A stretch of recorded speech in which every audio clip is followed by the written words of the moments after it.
I will present the results of the ECI matrix trial, that is a pre-specified sub-study of the matrix trial.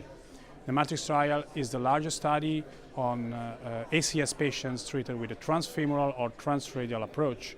It's a randomized study that showed that in terms of net adverse clinical events, transradial approach in ACS patients is better than transfemoral approach. Okay. That's the main study. We did several analyses, several pre-specified analyses. One of them will be presented here during EuroPCR and published contemporarily in JACC within 2 days.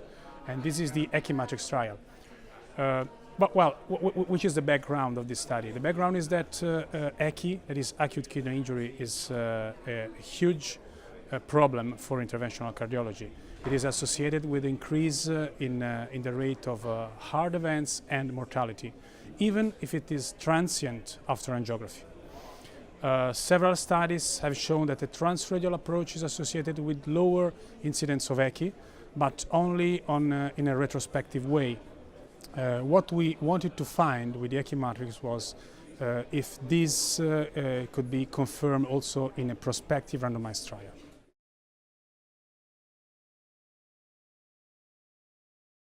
It's a randomized clinical trial with 8,400 patients, one-to-one randomized to transfemoral and transradial access for ACS.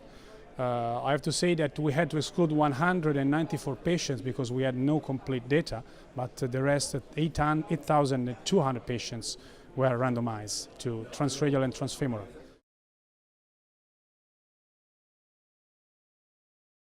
The outcome is good.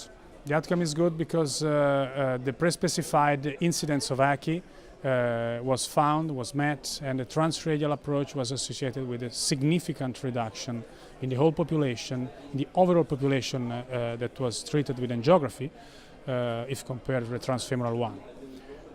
Moreover, we also did some pre-specified analysis, and we show that ECI was also significantly reduced in the cohort of patients that was treated with PCI. That is about 70% of the whole population. And also the risk of dialysis was significantly lower in the transradial treated patients.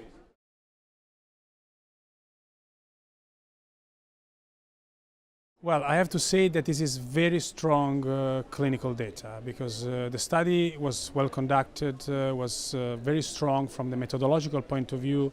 It has some limitations, obviously, as many others, but the data that we provide are very strong. So many physicians are asking me why the transradial approach is associated with the reduced incidence of ECI.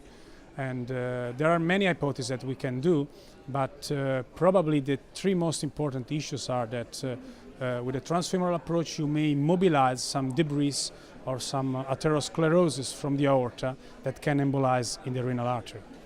Another point is the reduction in bleedings with the transradial approach.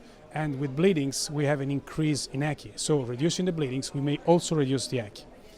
And the third point is that with the transradial approach, we have lower blood transfusions, and the blood transfusion is also correlated with ECI. So we think that these are the main reasons why we have this significant reduction in ECI with the transradial approach in ACS patients.